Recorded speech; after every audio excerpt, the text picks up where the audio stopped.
Welcome back. You're watching Overdrive. Now, Bajaj wants to capitalize on the quarter-liter segment with its first 250cc motorcycle offering in the market, the Bajaj Dominar 250. Now, it shares the same hardware and the intent of the Bajaj Dominar 400, albeit with a smaller engine and skinnier legs. Now, Rohit will get you more. What do you do when you have a good-looking motorcycle design and many engines in your inventory? Well, you democratize that design. Bajaj has already shown us how with the innumerable Pulsars and the KTMs that they've launched in the market. And now they're turning their attention to the Dominar, the bike that they hoped will create a lot of stir in the sport tourer segment. But that didn't quite happen. And hence this, the Dominar 250. This motorcycle hopes to take on the more lucrative and accessible quarter-liter segment and plays to its strengths by using its beefy styling to distinguish itself from the crowd. Sure, it's got relatively skinny tires compared to the Dominar 400 and the upside-down forks are slimmer too, so it is less muscular in comparison. But the muscular bodywork is largely unchanged and the premium LED headlamps and tail lamps are carried over too. So in a passing glance, the 250 still looks as handsome and premium as the 400. The quick way to distinguish between the two is the color choices that they let you make. The 250 for 2020 only comes in an all black or the red that you see here, an ode to the original Dominar 400. The touring intent is highlighted by the wide tank, a wider seat, quite comfortable as well, and you also get these little straps for your luggage. You also have enough room here and there to mount your touring accessories like maybe auxiliary lights. And the sporty intent comes with the sportier riding stance, something sportier than what you would get with a Royal Enfield. So in that sense, this competes with other sport tourers like the Mahindra Mojo or the CBR 250R.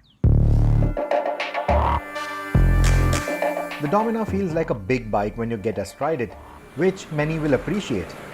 While its ergonomics are better than the Mojos, they aren't as comfortable as the CBR 250. The Honda also has a smoother engine. But BS6 variants of these two motorcycles are nowhere to be seen, and even previously, these bikes weren't really selling all that well.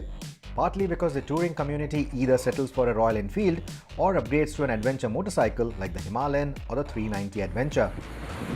To that effect, the upcoming KTM 250 Adventure will shrink the scope of the Dominar even further. But think of this motorcycle as an alternative to the other street nakeds like the Yamaha FZ25, the Gixxer 250, the Honda CB300R, or its own 250cc siblings from KTM and Husqvarna. And then things start making a lot more sense.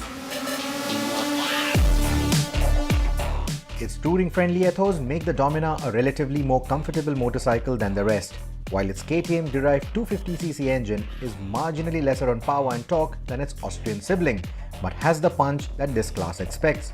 Oh, and there's also the dual spark plug technology.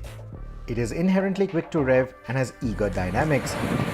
The meat of the torque lies between 5 to 10,000 RPM, so overtakes at city or highway speeds are quick and you don't have to keep the engine on the boil for enjoying the twisties. Beyond 10,000 RPM though, the power starts tapering off, and a fair amount of vibrations also kick in at the pegs. Handlebar vibrations are surprisingly low for a single cylinder. The engine cruises happily between 105 to 115 km an hour depending on the weight that you're carrying. And at that speed, you won't battle too much wind either. But there's no denying that this naked doesn't have the kind of wind and weather protection that one expects of a quick touring machine.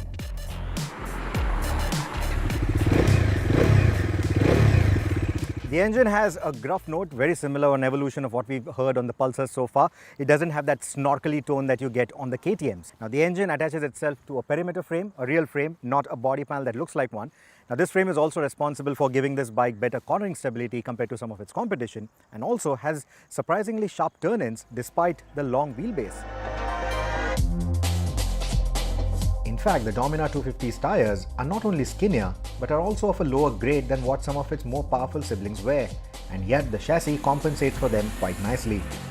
Unfortunately, the lockdown rules didn't allow us to shoot the motorcycle on our favorite mountain roads, but let me tell you, by slapping on a pair of grippier tires, the Dominar will be a hoot to ride not only on winding roads, but even on the racetrack if you intend to take it there. The only downside to the chassis is the weight.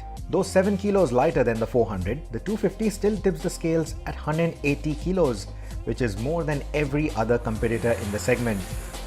While it will mask that weight nicely when on the move, maneuvering the bike on your feet in parking spaces could get cumbersome. Riding in the city, however, doesn't feel like much of a concern. The brakes are a bit soft for my liking, but grippier tires will certainly impart more confidence on what is a very well-rounded product. In the car world, we've seen a lot of hatchbacks wearing this rugged styling and trying to ape the SUVs and the crossovers, and clearly none of them have done well. And that shows that the customer wants something that is purpose-built. I think the Dominar suffers from the same problem. The touring community, they want an adventure tourer in these times. Not many are going to settle for something like this. In fact, that's the reason why none of the sport tourers in this category have done well. So I think that is an opportunity that Bajaj can and should capitalize on. As for the Dominar 250, well, between itself and the 400cc variant, there's about a 30 to 40,000 rupee difference depending on which part of the country you're buying it in. And I think in my books, the 400 makes a lot more sense, especially if you're upgrading from a 100 or 150cc motorcycle and don't want to stretch all the way to the bigger KTMs. And if you're a first timer, if you're willing to stretch into the 250cc category into this particular price bracket, I think then the Dominar 250 makes a lot more sense.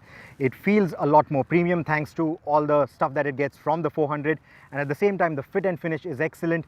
You also have the piece of ownership that you associate with the Bajaj badge, and all of that are going to be the trump cards for this particular motorcycle. So is this a good viable alternative to the other 250cc's in the segment? I think it certainly is.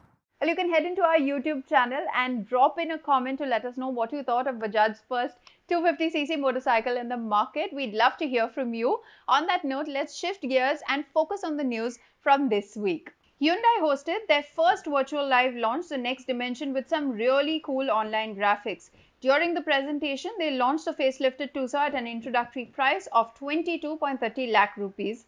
In an equally impressive digital launch, Honda Cars India launched the 5th generation of the Honda City at 10.90 lakh rupees for the base trim variant, going up to over 14 lakh rupees for the top spec ZX diesel variant. On that note, it's time for us to take our final break here on the show. Coming up on the other side, we'll get you acquainted with the new generation BMW X6.